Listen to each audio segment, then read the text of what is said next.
जय Hind my future commanders. कैसे हो सभी लोग? उम्मीद है आप एकदम बढ़िया बिंदास और हाई जोश के साथ बैठे होंगे। और आज हम क्या करने जा रहे हैं, टाइटल देख के और थंबनेल देख के वीडियो का आपको आइडिया तो लग गया होगा कि सर आज हम लोग रेशियो प्रपोर्शन को कंटिन्यू करने जा रहे हैं, क्योंकि हमने कुछ कुछ कॉन्सेप्ट तो पढ़ लिए थे। राइट, कॉन्सेप्ट हमने पढ़ लिए थे और कुछ उस पर क्वेश्चन भी कर लिए थे। तो आज हम एक और छोटा सा कॉन्सेप्ट पढ़ेंगे और उस पर क्वेश्चन करेंगे। तो बच्चों तैयार हो जाओ, नाक में उंगली डालना बंद करो, नाखून चबाना बंद करो और शांत होने पर बैठ जाओ। तो डिस्टर्ब नहीं करने। रेशियो प्रपोर्शन पढ़ रहे थे बच्चों, उम्मीद है आपको याद होगा। तो बच्चों हमने लास्ट लेक्चर में क्या पढ़ा था? लास्ट लेक्चर में हमने डायरेक्ट प्रपोर्शन के बारे में कुछ जाना था। डायरेक्ट प्रपोर्शन को अगर हम रिकॉल करें बच्चों, कुछ कुछ याद आ रहा है कि बताना मेरे को। ऐसे कि मैं बोल रहा था वहां पे कि एक पेन, ये वाला पेन 5 रुपए का है, ये पेन लेट्स से 10 रुपए का है। सपोज ये पेन 10 रुपए का है, एक पेन 10 रुपए का है, तो मैं ऐसे ही 2 पेन ले आऊं, वो कितने हो जाएंगे? 20 रुपए के हो जाएंगे। ऐसे ही मैं 3 पेन ले आऊं, वो हो जाएंगे 30 रुपए के। यानी कि क्या मतलब है, जैसे जैसे पेन का नंबर बढ़ रहा है, पेन के नंबर में +1 होता जा रहा है। जैसे पहले 1 पेन था, उसमें +1 हुआ, 2 पेन हो गया, उसमें +1 हुआ, 3 पेन हुआ। वैसे ही सेम इसकी कॉस्ट बढ़ रही है। कॉस्ट कैसे बढ़ रही है? जैसे ही एक पेन बढ़ रहा है, पेन की कॉस्ट में +10 हो गई। जैसे एक pen +10, 2 pen +10, 3 pen +10, 4 pen +10, 5 pen +10, 50 हो गई है। फिर 6 पेन 60, 7 पेन 70, 8 पेन 80। डायरेक्ट 10 का इंक्रीमेंट हो रहा है। यानी कि इसका क्या मतलब है? इसका ये मतलब है कि एक ऑर्डर में इंक्रीज हो रहा है। वैल्यू जो है एक ऑर्डर में इंक्रीज हो रही है, डायरेक्टली इंक्रीज हो रही है, एक सही ऑर्डर में इंक्रीज हो रही है। तो हमने इसको क्या बोला? Directly proportional. कि 1 pen is equals to 10 rupees, directly increase हो रहा है वो। तो ये चीज है डायरेक्टली प्रोपोर्शन के बारे में। ये चीज आपको आई होप रिकॉल हो गई होगी, अच्छे से रिकॉल हो गई होगी। रिकॉल नहीं हुई है तो एक बार वापस से कर लेना जब वीडियो कंप्लीट होता है। तो बच्चों आज जो पढ़ेंगे वो है इनवर्सली प्रोपोर्शनल। इनवर्सली प्रोपोर्शनल देखो, जैसे डायरेक्टली प्रोपोर्शनल था वैसे ही थोड़ा थोड़ा इनवर्सली प्रोपोर्शनल है, पर इसमें कहानी उल्टी है। इसमें कहानी उल्टी है थोड़ी। अब क्या उल्टी है वो जानते हैं पहले। देखो यहाँ एक एग्जांपल दे रखा है आपको, एग्जांपल के मतलब से समझा रखा है। If 4 men can do a piece of work in 6 days। अब देखो 4 men है हमारे पास 4 men है, एक काम वो 6 दिन में कर रहे हैं। देखो 4 men है हमारे पास, ये एक काम आपका कर रहे हैं 6 दिन में। कितनी चीजें लिखी है क्वेश्चन में, ये चीज आपको समझ में आई? Okay. Then 6 men can do a piece of work in 4 days। अब देखो 4 men से 6 men हो गए, 4 मेंस से 6 मेंस हो गए, यानी 2 लोग बढ़ गए एक्स्ट्रा। 4 मेंस थे पहले, अब 6 मेंस हो गए, 2 लोग एक्स्ट्रा बढ़ गए। अब लेकिन क्या बोल रहा है वो, अब वो काम जो है 4 दिन में कर रहे हैं। अब वो काम जो है 4 दिन में कंप्लीट कर रहे हैं। अच्छा खुद सोचो, आप ये चीज खुद खुद लेके चलो। देखो अगर मान लो भाई आप छुट्टी पे गए हो, या आपके घर में किसी की तबियत बहुत ज्यादा खराब हो गई है और आप स्कूल नहीं जा पा रहे हो, आप अपना काम नहीं कर पा रहे हो, स्कूल नहीं जा पा रहे हो, तो इससे क्या होगा? काम आपका बढ़ता जाएगा। मान लो लेट्स सपोज कि आप 2 हफ्ते स्कूल नहीं गए, आप 2 हफ्ते स्कूल नहीं गए, एंड इस 2 हफ्ते के बीच में आपको कम से कम 50 पेजेस काम करा दिया, 50-60 पेजेस काम करा दिया। अब बताओ बच्चों कि अगर आप जिस दिन आप स्कूल वापस जाओगे एंड उस दिन काम करने के लिए बैठते हो, आप अकेले अगर काम करो तो आपको कितना टाइम लगेगा? ज्यादा टाइम लगेगा। अगर आप अकेले 60 पेजेस लिखो तो लेट्स सपोज आपको 4 से 5 दिन लग जाएंगे। लेट्स सपोज आपको 4 से 5 दिन लग जाएंगे। उसको रिश्वत दे दी, ले मैं तेरे को 10 रुपए दूंगा, 10 रुपए के बदले तो 10 पेजेस कर लेना मेरे, 10 रुपए के बदले तो मेरे 10 पेजेस कर लेना। 60 पेजेस थे, अब उसने 10 पेजेस कर लिए। अब आपके पास लोड कम हो गया, यानी 50 पेजेस बचे। अब आप 4 दिन से पहले कर सकते हो, थोड़ा 4 दिन से पहले कर सकते हो, बिल्कुल कर सकते हो। वैसे ही आपने अपने एक और दोस्त को रिश्वत दे दी। रिश्वत क्या दी कि उसको मैंने 10 रुपए दिए, चल मैं तेरे को एक ब्रेड पकौड़ा खिला दूंगा, चल मैं तेरे को एक ब्रेड पकौड़ा खिला दूंगा, है ना, ब्रेड पकौड़ा खिला दूंगा, पर इसको बताना मत ब्रेड पकौड़ा 15 का है, मैं तेरे को ज्यादा का खिलाऊंगा, और तू भी मेरा 10 पेजेस कर देना, तू भी मेरा 10 पेजेस कर देना। अब आपको टाइम और कम लगेगा। इसका क्या मतलब है? इसका क्या मतलब है, जैसे जैसे लोग बढ़ रहे हैं, जैसे पहले आप अकेले थे, आपका एक दोस्त बढ़ा तो काम कम हुआ तो टाइम कम लगेगा, है ना। तो जैसे बच्चों एक चीज अगर बढ़ रही है तो दूसरी चीज कम हो रही है। यहाँ क्या बढ़ रही है? यहाँ आपके दोस्त बढ़ रहे हैं, आपके दोस्त बढ़ रहे हैं, तो इधर कम क्या हो रहा है? कम हो रहा है, टाइम हो रहा है कम। यानी कि पहले जब आप अकेले थे, अकेले काम कर रहे थे, अकेले 50 पेज लिखने जा रहे थे, 50-60 पेज अकेले लिख रहे थे, तो मान लो आपको 5 दिन लग रहे थे, आपको 5 दिन लग रहे थे, क्योंकि आप जो है 10 पेजेस एक दिन के लिख सकते हो, आप 10 पेजेस एक दिन के लिख सकते हो, और 60 पेजेस लिखने के लिए आपको 6 दिन लगते हैं। मान लिया आपने, अब आपने 10 पेज उसको दे दिए अपने दोस्त को, 10 पेज आपने अपने दूसरे दोस्त को दे दिए, अब आपके पास हो गए 40 पेजेस, अब आपको 4 दिन लगेंगे। यानी कि जैसे जैसे दोस्त का नंबर बढ़ रहा है, जैसे जैसे दोस्त का नंबर बढ़ रहा है, इधर टाइम कम होता जा रहा है। अब आपने 60 लोग थे, नहीं 60 पेजेस थे, अब मान लेते हैं बच्चों आपने अपने 5 दोस्तों को खड़ा कर दिया, बोला 5 दोस्त खड़े हो जाओ, तुम पांचों मेरे 10-10 पेजेस लिख दो, तुम पांचों मेरे 10-10 पेजेस लिख दो, बदले में जो तुम बोलोगे मैं करूंगा, बदले में जो तुम बोलोगे, मेरे को मजदूरी कराना बाद में मैं कर लूंगा मजदूरी, लेकिन मेरे को 50 पेजेस मेरे को कंप्लीट चाहिए। तुम पांच लोग आपने खड़े कर दिए, चिंटू मिंटू रोहन सोहन मोहन जो भी है, 5 लोग आपने खड़े कर लिए, उन 5 को बोला कि भाई तुम मेरे 10-10 पेजेस कर लेना। अब एक बंदा 10 कर रहा है, वो 10 कर रहा है, वो 10 कर रहा है, वो 10 कर रहा है, ऐसे ऐसे करके आपको मिला के 60 हो गए पूरे। तो यानी कि बच्चों अब एक ही दिन में आपका पूरा काम कंप्लीट हो जाएगा, अब आपका एक ही दिन में काम पूरा कंप्लीट हो जाएगा। देखो जैसे ही हमने दोस्त बिल्कुल 6 कर दिया, अब यहाँ दोस्त 6 कर दिया तो काम आपका सिर्फ एक ही दिन में कंप्लीट हो गया, आपका काम एक ही दिन में कंप्लीट हो गया भाई, सबने 10-10 करके एक ही दिन में पेजेस कंप्लीट कर दिए। तो ये क्या है, ये इनवर्सली प्रोपोर्शनल है। डायरेक्टली प्रोपोर्शनल क्या था कि भाई एक पेन का कॉस्ट हम बढ़ा रहे थे तो इसमें 10 रुपीज का इंक्रीमेंट हो रहा था, 10 रुपीज बढ़ रहे थे। इनवर्सली में क्या है, एक चीज बढ़ रही है दूसरी चीज कम हो रही है, एक चीज बढ़ रही है दूसरी चीज कम हो रही है, ये है इनवर्सली प्रोपोर्शनल का कॉन्सेप्ट। अब देखो and 2 men can do a work in 12 days। अच्छा अब देखो पहले 4 आदमी थे वो 6 दिन में काम कर रहे थे, है ना, हमने आदमियों को 6 कर दिया, आदमियों को 6 कर दिया, अब ये 4 दिन में काम कर रहे हैं भाई, है ना, हमने आदमियों को और कम कर दिया, हमने 2 men कर दिया, 2 men अब 12 दिन में काम कर रहे हैं, 2 men अब 12 दिन में काम कर रहे हैं, है ना। Okay, this means as we increases the number of men, the number of days decreases। यानी कि बच्चों जैसे जैसे हम आदमियों का नंबर बढ़ा रहे हैं तो डेज का नंबर क्या हो रहा है, कम होता जा रहा है। And same when decreases the number of men, the number of days increases. जैसे ही हम मेंस को डिक्रीज कर रहे हैं यानी कि आदमियों की संख्या कम कर रहे हैं, तो वैसे ही क्या हो रहा है, वैसे ही डेज की संख्या क्या हो रही है, ज्यादा हो रही है, डेज क्या हो रहा है, नंबर वो इंक्रीज कर रहे हैं। तो ये चीज है बच्चों, this is called number of mens is inversely proportional to number of days. यहां से आपको एक चीज समझना है कि भाई नंबर ऑफ मेंस क्या है, इनवर्सली प्रोपोर्शनल है नंबर ऑफ डेज के। ये देखो इनवर्सली प्रोपोर्शनल है। इनवर्सली प्रोपोर्शनल को कैसे लिखते हैं, अगर इसको हमें स्टेटमेंट के फॉर्म में लिखना हो, अगर हमें इसे प्रॉपर स्टेटमेंट के फॉर्म में लिखना हो तो हम इसको कैसे लिखेंगे, वो ध्यान देते हैं। पहले डायरेक्टली प्रोपोर्शनल का भी देखते हैं और फिर इनवर्सली प्रोपोर्शनल का भी देखते हैं। देखो अगर हमें डायरेक्टली प्रोपोर्शनल का लिखना है, पहले डायरेक्टली प्रोपोर्शनल का बताते हैं। देखो बच्चों अगर डायरेक्टली प्रोपोर्शनल का लिखना हो तो पेन वाला एग्जांपल लेते हैं। तो डायरेक्टली प्रोपोर्शनल में क्या बोल सकते हैं कि number of pen is directly proportional to cost per pen.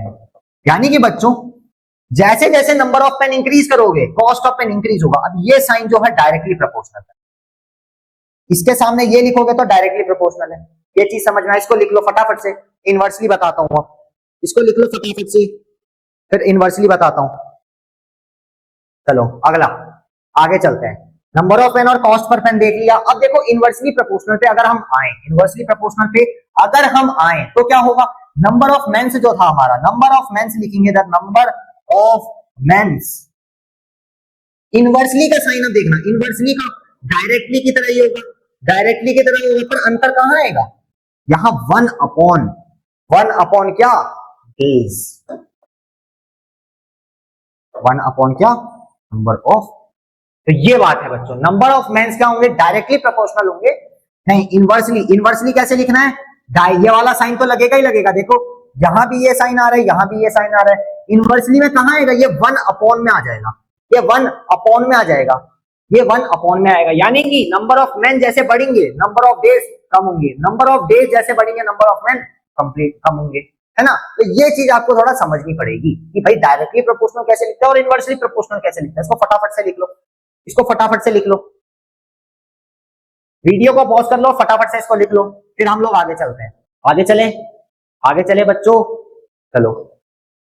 अच्छा अब देखो प्रोपोर्शनल का क्वेश्चन आ गया। देखो मैंने आपको बताया था बच्चों 4 डॉट्स अगर जो हो, ऐसे 4 डॉट्स हो, ऐसे अगर 4 डॉट्स हो, अरे डॉट नहीं बनना, ऐसे अगर 4 डॉट हो, अरे वो खेला है सबने लूडो, लूडो में 4 कैसे होता है, डाइस में 4 कैसे होता है, ऐसे ही तो होता है डाइस में 4।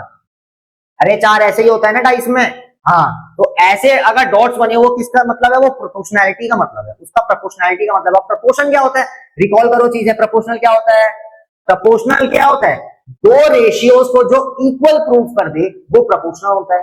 यानी कि एक रेशियो ये है, एक रेशियो ये है, इन दोनों को जो चीज इक्वल प्रूव कर दे कि ये रेशियो इस रेशियो के बराबर है,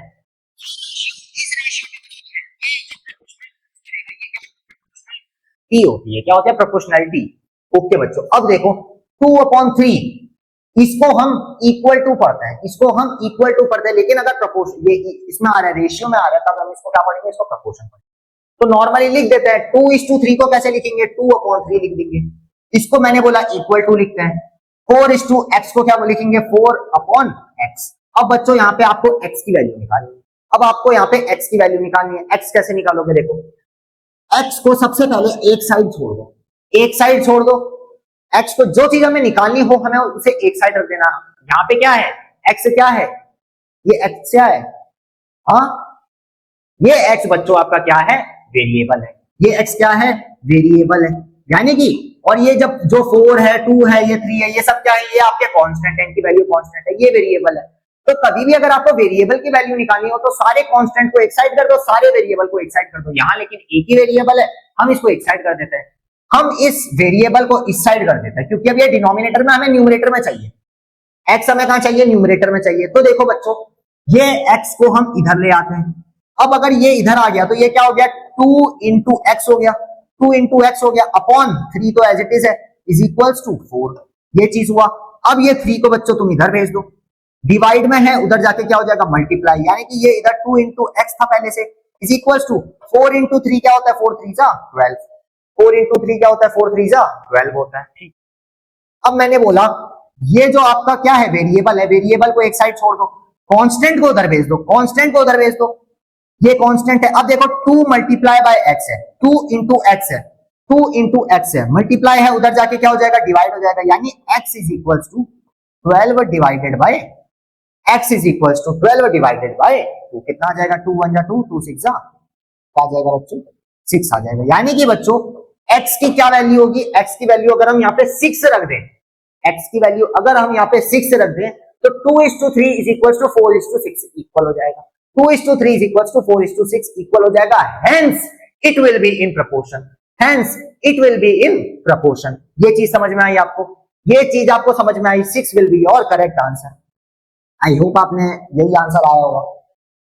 ठीक है, इसको फटाफट से नोट कर लो, फिर हम लोग आगे चलते हैं। फटाफट से नोट कर लो बच्चों, फिर हम लोग आगे चलते हैं। ओके, आगे चलें, आगे चलें। ओके, अच्छा देखो एक क्वेश्चन आ गया बढ़िया सा। क्वेश्चन आपसे कह रहा है the ratio of number of boys and girls in a school is 4:3। अच्छा 4:3 दे रखा है आपको। क्या है ये 4:3? Number of boys and number of girls का रेशियो है एक स्कूल में, है ना। If there are 360 girls in the school, find the number of boys in the school. अब आपको क्या फाइंड करना है, नंबर ऑफ बॉयज फाइंड करना है। आपको नंबर ऑफ गर्ल्स दे रखा है, नंबर ऑफ गर्ल्स दे रखा है, आपको रेशियो दे रखा है, टोटल क्या है वो भी नहीं दे रखा है। आपको नंबर ऑफ गर्ल्स दे रखा है, तो नंबर ऑफ गर्ल्स कितनी है, नंबर ऑफ गर्ल्स कितनी दे रखी है, नंबर ऑफ गर्ल्स आपको बच्चों यहां दे रखी है 360 दे रखी है ना। ओके, और आपको क्या दे रखा है, आपको रेशियो दे रखा है इधर पे, आपको इधर पे रेशियो दे रखा है। रेशियो किसका दे रखा है, 4:3 का रेशियो दे रखा है। अब देखो बच्चों 4:3 जो रेशियो है, 4:3 जो रेशियो है आपका, 4:3 जो रेशियो है, 4 किसका रेशियो है, ये बॉयज का रेशियो है, ये किसका रेशियो, बॉयज का रेशियो है, और ये 3 किसका रेशियो, ये गर्ल्स का रेशियो है ना। ये 4 जो है बॉयज का रेशियो, ये 3 किसका है, गर्ल्स का रेशियो। लेट सपोज ये तो अभी सिंपलेस्ट फॉर्म है। लेट सपोज हम इसको अगर मल्टीपल बनाएं, हम इसको टोटल अगर बनाएं कि भाई टोटल कितने बॉयज होंगे, टोटल कितनी गर्ल्स होंगी, तो हम इसको क्या बोलेंगे, 4 को हम किसी नंबर से मल्टीप्लाई करेंगे, 4 को हम किसी नंबर से मल्टीप्लाई करेंगे, तब जाके टोटल नंबर ऑफ बॉयज आएंगे। इसीलिए हमने 4x कर लिया। और ये गर्ल्स के लिए, अगर गर्ल्स से टोटल कितनी है 360 है, तो 3x कर देंगे। ये x क्या है, लेट x कोई ऐसा नंबर हो, x कोई ऐसा नंबर हो जिसे हम 3 से मल्टीप्लाई कर दे और टोटल नंबर ऑफ गर्ल्स आ जाए। x कोई ऐसा नंबर है जिसको हम 3 से मल्टीप्लाई करते हैं, टोटल नंबर ऑफ गर्ल्स आ जाए। सिमिलरली वाई ये वाला एक्स, ये वाला एक्स, बी कोई ऐसा नंबर है जिसको हम 4 से मल्टीप्लाई कर दें और नंबर ऑफ बॉयज हमारे पास आ जाए। इतनी बात आपको समझ में आई? इतनी बात बच्चों आपको समझ में आई या नहीं आई, एक बार मेरे को बताना। समझ में आई? समझ में आई तो देखो, अब देखो बच्चों, आप ये बात जानते हो कि ये जो आपका गर्ल्स का है, ये आपको 3x क्या है, ये गर्ल्स का है कि कितनी गर्ल्स है, और नंबर ऑफ गर्ल्स तो आपको ऑलरेडी दे रखी है। तो मैं इसको ये बोल सकता हूं 3x इज इक्वल टू 360। मैं इसको ऐसे बोल सकता हूं, मैं इसको ऐसे लिख सकता हूं, नंबर ऑफ गर्ल्स तो ऑलरेडी 360 है, लेकिन इसका जो क्या आया 3x आया, 3x मतलब 3 को हम किसी नंबर से मल्टीप्लाई करेंगे तब जाके हमारा टोटल नंबर ऑफ गर्ल्स आएंगी, है ना। क्योंकि भाई इधर तो 3 था, हम ये तो नहीं कह सकते कि भाई 3 ही लड़कियां होंगी पूरे कॉलेज में, पूरे स्कूल में, है ना। तो 3 को हम किसी नंबर से मल्टीप्लाई करेंगे तब जाके हमारा 360 आएगा। सिमिलरली जो x की वैल्यू इधर होगी वही x की वैल्यू इधर होगी। अब देखो 3x इज इक्वल टू 360 हम लिख सकते हैं, क्योंकि बच्चों ये भी टोटल नंबर ऑफ गर्ल्स है एंड ये भी टोटल नंबर ऑफ गर्ल्स है, ये भी टोटल नंबर ऑफ गर्ल्स है एंड ये भी टोटल नंबर ऑफ गर्ल्स है। अब देखो 3x is equal to 360, 3x मतलब 3 मल्टीप्लाई बाय x। अब मल्टीप्लाई के साथ है 3। अब अगर हम उधर भेजें, क्योंकि हमको x की वैल्यू चाहिए, अगर हम x इधर छोड़ दें और 3 को उधर भेजें, मल्टीप्लाई से उधर जाने के बाद क्या होगा, डिवाइड हो जाएगा, मल्टीप्लाई से उधर जाने के बाद क्या होगा, डिवाइड हो जाएगा। यानी कि बच्चों 360 अपॉन 3, 360 अपॉन 3 काट दो, 3 1 3, 3 2 6, 20। यानी कि बच्चों जो हमारा वेरिएबल आया है वो क्या आया है 120। यानी कि जो हमने बोला था कि 3 को हम किसी नंबर से मल्टीप्लाई कर दें या 4 को हम किसी नंबर से मल्टीप्लाई कर दें तो टोटल नंबर ऑफ बॉयज या टोटल नंबर ऑफ गर्ल्स आएगा। तो वो किसी नंबर से मल्टीप्लाई किससे करना पड़ेगा, 120 से करना पड़ेगा। यानी वो 120 वो नंबर है जिसको यहां मल्टीप्लाई करके हमें टोटल स्ट्रेंथ पता चलेगी इसकी। अब देखो x की वैल्यू तो भाई 120 आ गई, आपको फाइंड क्या करना था, नंबर ऑफ बॉयज फाइंड करना था। x की वैल्यू 120 है, 4x की निकालना है, तो 4 इंटू x की वैल्यू रख दो यहाँ 120, कितना आ जाएगा 0 4 2 जा 8 4 1 जा 4। यानी कि बच्चों 480 बॉयज हैं, 480 बॉयज हैं, यानी कि बच्चों 480 बॉयज हैं उस स्कूल में। इतनी बात समझ में आई सबको? सबको इतनी बात समझ में आई? कैसे किया हमने, नंबर ऑफ गर्ल्स तो हमको पता था, तो हमें रेशियो पता था 4:3 का, तो हमें ये पता था कि भाई 3 लड़कियां तो नहीं होंगी, लड़कियां ज्यादा होंगी, तो हमने दोनों को x से मल्टीप्लाई कर दिया, 4x और 3x। x क्या था इधर पे, x वो नंबर था जिसको हम इन दोनों से मल्टीप्लाई करेंगे तो टोटल नंबर ऑफ गर्ल्स आ जाएगा। तो हमने इसको 4x कर लिया और इधर 3x कर लिया। हमें ये पता था नंबर ऑफ गर्ल्स जितनी है वो टोटल नंबर गर्ल्स के बराबर होंगी। नंबर ऑफ गर्ल्स इधर 3x किसके बराबर होगा, 360 के, क्योंकि ये भी टोटल नंबर ऑफ गर्ल्स है, ये भी टोटल नंबर ऑफ गर्ल्स है, दोनों को इक्वल रख दिया हमने, तो इधर से x की वैल्यू 120 आ गई। अब देखो सिमिलरली 4x हमको बॉयज का दिया था, तो 4x को 4 इंटू 120 कर दिया, तो हमारा 480 आंसर आ गया। तो बच्चों इसको लिख लो, ये आपका आंसर है, ये आपका आंसर है। पहले ये लिखना उसके बाद ये लिखना। चलो लिख लो फटाफट से, फिर हम लोग आगे चलते हैं। लिख लो फटाफट से, फिर आगे चलते हैं। लिख लिया बच्चों, आगे चलें। ओके, ये क्वेश्चन है बच्चों, इस क्वेश्चन को फटाफट से आप करना एक बार, इस क्वेश्चन को फटाफट से एक बार करना। मैं आपको 1 मिनट देता हूं, चलिए 1 मिनट, मैंने अपनी घड़ी में देख लिया 1 मिनट, 1 मिनट बाद समय समाप्त होगा। चलिए शुरू हो जाइए। क्या रहेगा इसका आंसर, बताओ। अरे सर समय तो खत्म नहीं हुआ है अभी, आप पहले ही आ गए, पहले ही पूछने लग गए। क्या रहेगा इसका आंसर, क्या लगता है? चलो हो गया होगा बहुत से बच्चों का, नहीं हुआ होगा तो बच्चों वीडियो पॉज कर लो। देखो 33 cows can graze a field in 12 days. How much cows will graze the same field in 9 days? अब देखो आपको ये पता चला कि भाई 33 काउज है, ग्रेज मतलब चरना, गाय जो चरती है ना ग्राउंड को, घास चरती है ना, वो ग्रेज होता है। अब 33 cows can graze a field in 12 days, यानी कि अगर आप 33 काउज को ले जाओ एक फील्ड में छोड़ दो, वो 12 दिन में पूरा फील्ड को क्या कर देंगी, टकला कर देंगी, गंजा कर देंगी, ठीक है। अब आपसे पूछ रहे हैं how much cows will graze the same field in 9 days, अब कितनी काउज जो है उसी फील्ड को 9 दिनों में ग्रेज कर देंगी। अब इधर से एक बात सोचो, एक बात सोचो, अच्छा 33 काउज हैं, वो 12 दिन में ग्रेज कर रही है, 12 दिन में ग्रेज कर लिया। डेज पे ध्यान देना, डेज पे, इधर 12 डेज है, इधर 9 डेज हो गया, इधर 9 डेज हो गया, डेज कम हो गए तो नंबर ऑफ काउज इंक्रीज करेगा, नंबर ऑफ काउज डिक्रीज करेगा। नंबर ऑफ काउज अगर इंक्रीज करेगा तो क्या होगा, नंबर ऑफ काउज अगर डिक्रीज करेगा तब डेज में क्या फर्क पड़ेगा, ये बताओ मेरे को। ये कौन सा प्रोपोर्शन है, डायरेक्ट प्रोपोर्शन है कि इनवर्स प्रोपोर्शन होगा, ये बताओ, ये बताओ मेरे को, ये सोचो थोड़ा, ये चीज सोचो। सबसे पहले इसमें क्या सोचनी है कि भाई 33 काउज है, अगर 12 डेज में गेस कर रही है वो, तो हम चाहते हैं कि भाई वो 9 डेज में कंप्लीट हो जाए, तो काउस का नंबर हम इंक्रीज करेंगे कि डिक्रीज करेंगे? क्या करेंगे? अच्छा, बहुत बढ़िया। लेट सपोज आपके घर में मान लेते हैं 10 किलो आटा है, 10 किलो आपके घर में आटा है, और आप खाने वाले, आप हो, आपकी मम्मी, आपके पापा हैं, बस 3 लोग हैं। 3 लोग हैं, आप हो, आपकी मम्मी, आपके पापा हैं, 3 लोग हैं और 10 किलो आटा है। लेट सपोज ये 10 किलो आटा 20 दिन चलेगा।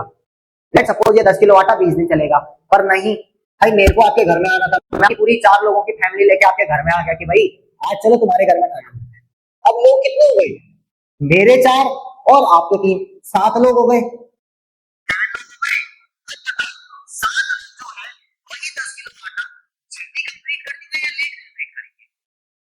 वही 3 लोग जो है उसको 20 डेज में कंप्लीट कर रहे थे, अब 3 नहीं हो गया, अब 7 लोग हो गए, 7 लोग हो गए।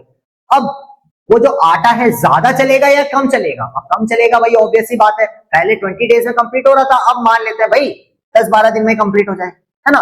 तो ये चीज हमें माननी है कि भाई अगर हम नंबर ऑफ पीपल इंक्रीज करें या नंबर ऑफ काउज अगर इंक्रीज करें तो डेज कम होगा, और इधर डेज कम हो रहा है तो इधर क्या होगा? नंबर ऑफ काउज 33 से ज्यादा होंगी, नंबर ऑफ काउज 33 से ज्यादा होंगी।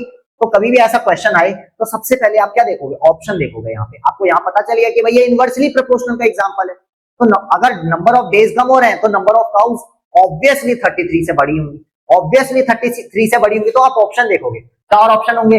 लेट सपोज 3 ऑप्शन ही अगर वो बोल दे कि भाई 33 से कम है, जैसे मान लेते हैं ऑप्शन ए बोला 30, ऑप्शन बी बोला 27, ऑप्शन बी बोला 25, सिर्फ एक ही ऑप्शन है, ऑप्शन डी, जो कि है 33 से बड़ा, तो आप सीधे समझ जाओगे इनवर्सली प्रोपोर्शनल का है।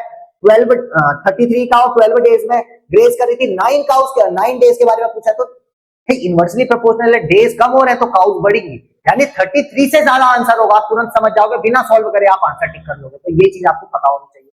चलो, अगर फिर भी अगर आपकी फूटी किस्मत है, ऐसा सवाल नहीं आता है, ठीक है, कि आपको डायरेक्ट पता चले, तो अब कैसे करना? 33 cows can graze a field in 12 days, तो हम क्या कर लेंगे? 33 cows can graze a field in 12 days, 33 into 12, 33 into 12 कर लेंगे सबसे पहले, is equals to क्या बच्चों? is equals to क्या? how much cows will graze the same field in 9 days, तो 9 days, and let's suppose number of cows here will be x, number of cows be, let the number of cows be x। हमने इधर क्या किया? दूसरे case में, पहले case का तो हमको पता है कि भाई 33 काउस है, 12 दिन में ग्रेस कर रही है। हमने दूसरे केस, ये वाले केस के बारे में, जब हमको 9 डेज का टाइम दिया है, 9 डेज में कितनी काउस लगेंगे सारा ग्रेस करने के लिए, हमने क्या किया? हमने सोच लिया कि भाई x काउस होंगी, x नंबर ऑफ काउस होंगी, तो हमने 9 into x कर लिया।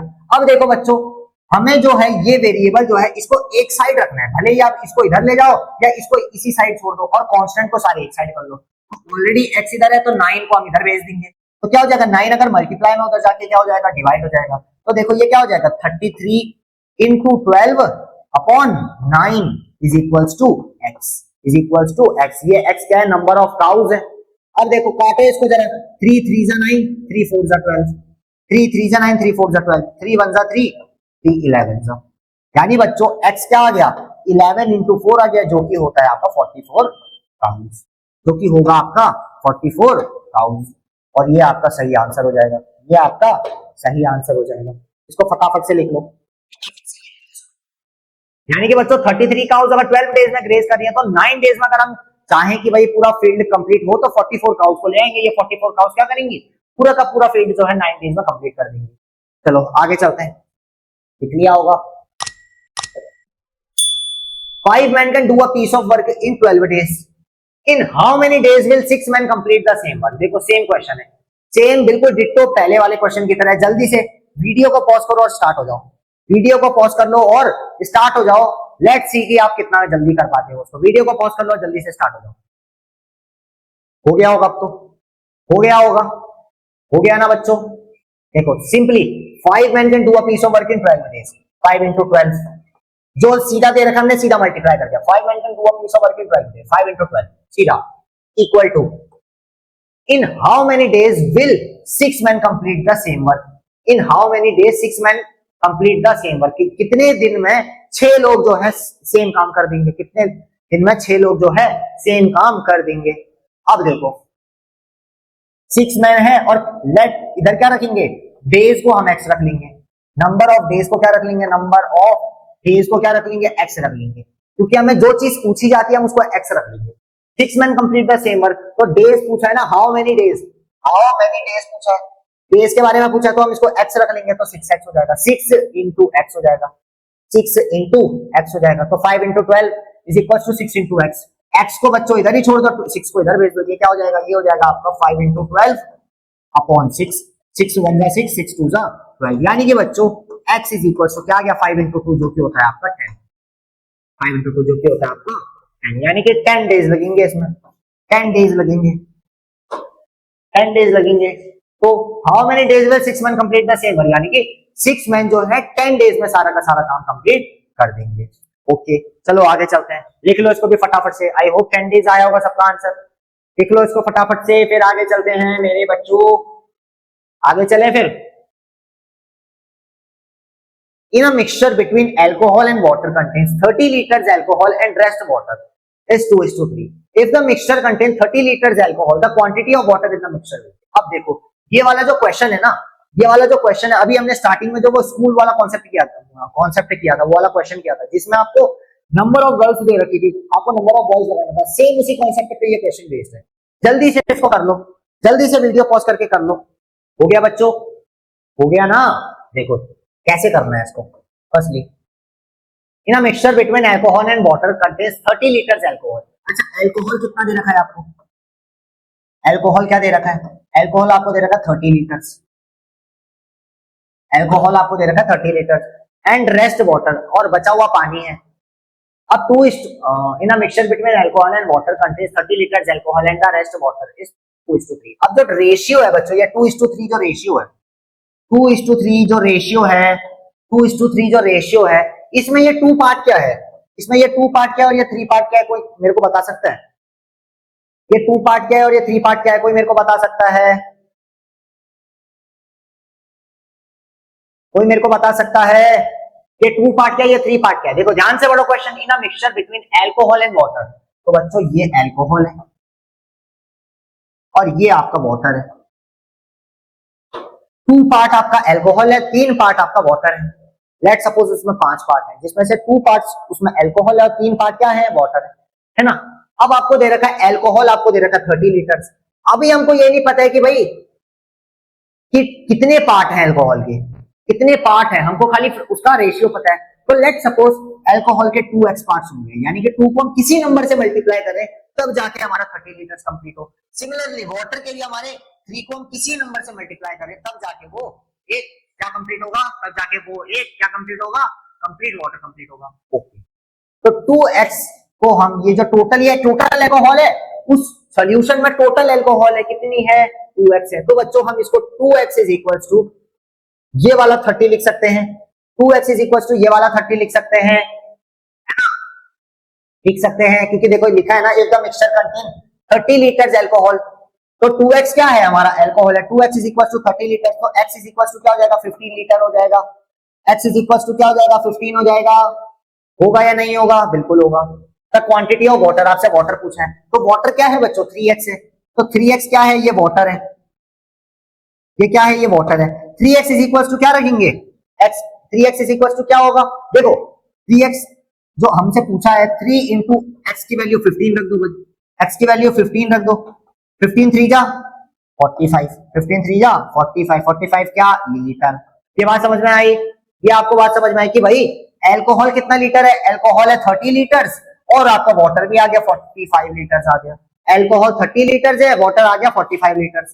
कितनी बात समझ में आई, इतनी बात आपको समझ में आई बच्चों, समझ में आई या नहीं आई, आ गई ना, आ गई ना समझ में। आगे चलें, आगे चलें, अरे आगे चलें, चलो फिर, बोलते नहीं हो तुम लोग बिल्कुल, कैमरे में हो, सॉरी सॉरी सॉरी, कैसे बोल देंगे सर, मजाक कर रहे हो आपको। हो गया ना, आगे चलें। ओके बच्चों, तो आज की क्लास यहीं कंप्लीट होती है। तो रेशियो प्रपोर्शन भी जो है हमारा कंप्लीट हो चुका है चैप्टर। यहाँ कैसा लगा मेरे को एक बार वीडियो में बताना, नीचे कमेंट करके बताना कि भाई कैसा लगा आपको, मजा आई, मजा आई होगी तो बच्चों लाइक कर देना, कमेंट करना, ज्यादा से ज्यादा लोगों को शेयर करना।